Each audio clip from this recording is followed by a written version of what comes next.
जोहार सागुन सेता सानाम कोगे आमगे आमिज बायरी यूट्यूब चैनल पाटा को सानाम कोगे सागुन दाराम साउते सागुन जोहार गते को अब सानाम होड़ गेबोन बाडाया मानमी जन्म दो मिटन बोंगा बुरुआ जन्म कना बोंगा बुरुआ जेमन आयमा गोटा गुण से क्वालिटी मेना मानमिया मध्य रे ओना सब गुण से क्वालिटी मेना मेनखाज मानमी ओना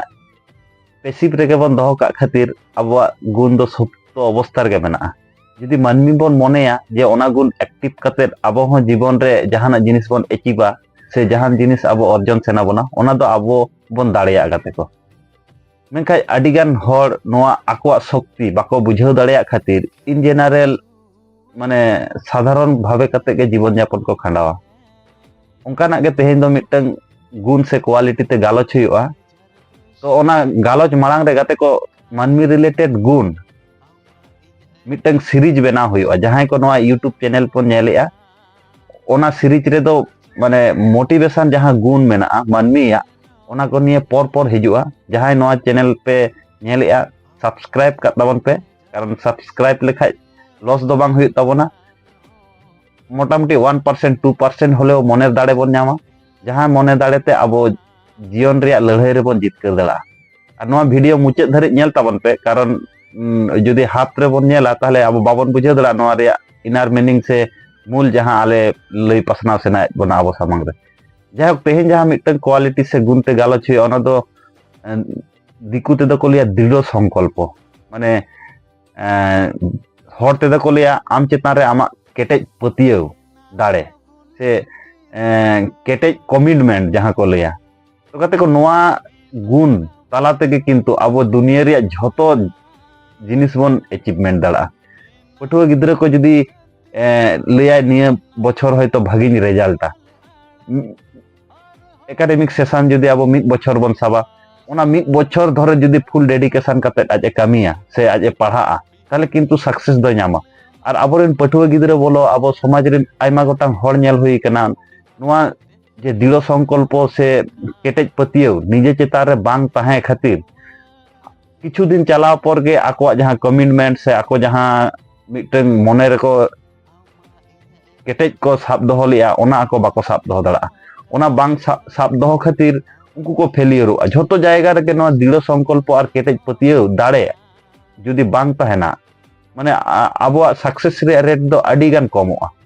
और नोआ दृढ़ संकल्प और केटेज पतियो दाड़े बांग ताहे खातिर अब युवा समाज रे कोड़ा गिद्रा कुड़ी गिद्रा को मिटन स्टेज पर्यंत हो बाको पढ़ा कना ओना मांग रे को जामायोक कना जामाय काते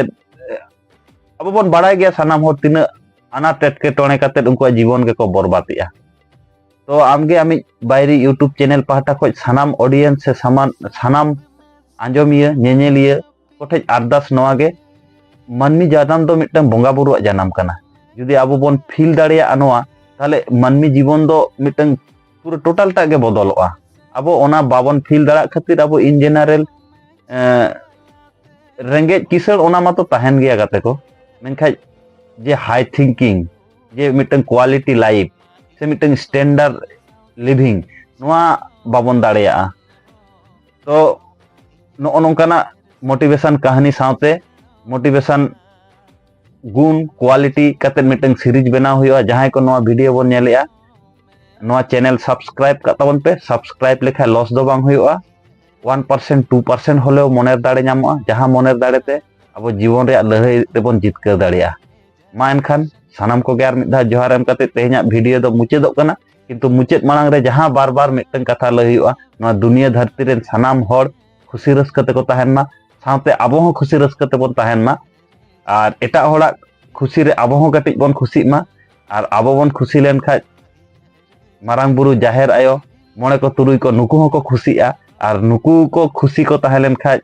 अब नोआ दुनिया धरती रे खुशी हुआ और दुनिया धरती रे हर खुशी लेन खाज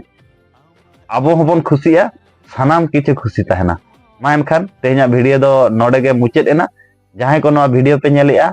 बार बार रिक्वेस्ट हुई कना नोआ चैनल जुदी पे सब्सक्राइब का नोडे दो नेगेटिव कंटेंट दो बांग हिजुआ पॉजिटिव गे हिजुआ तबे जहां को नोआ पॉजिटिव वार्ता नाम करते निजेरा जीवन से निजेरा ताड़ाम डहार आरो सहज खज सहज से इदी सेनायत बन खाय नोआ चैनल सब्सक्राइब का तबन पे नोआ चैनल दो एकदम डिफरेंस मिटन चैनल कना अडिगान हर गे नोआ दो बाबन हजम दला रेन हो तबे जदि निजेरा परिवर्तन समाज रे परिवर्तन दिसम रे जदि परिवर्तन सेनायत बना ताहले स्पिरिचुअल साव सावते निजेरा इनर जहां कैपेसिटी जे क्षमता नोआ हो अब बाडाय दरकार बांखा माने पढ़ाव लेन खाज गे जे भागी होड़ एमन कोनो कथा दो बांग कना माने इंटेलिजेंट माने गे भागी मास्टर से इंटेलिजेंट माने गे भागी मानमी उनका तो बांगा गाते को अड़ी किछु व्यापार मेना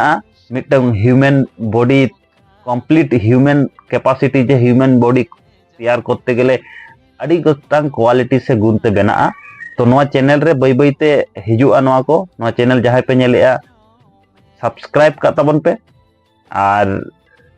माने सब्सक्राइब लेखाय मिटंगे कथा आले दो कमार्शियल व्यापार दो उना दो बांग कना किछु होड़ हो जदी 1% 2% हो जदी नोआ आंजम करते आको जीवन को बदल दड़ा तबे आले सार्थकता होयुआ मा एनखान सानाम को गे आर मिद धा जोहार दुनिया धरती रे सानाम मानमी खुशी रस्कते को ताहेन मा साथे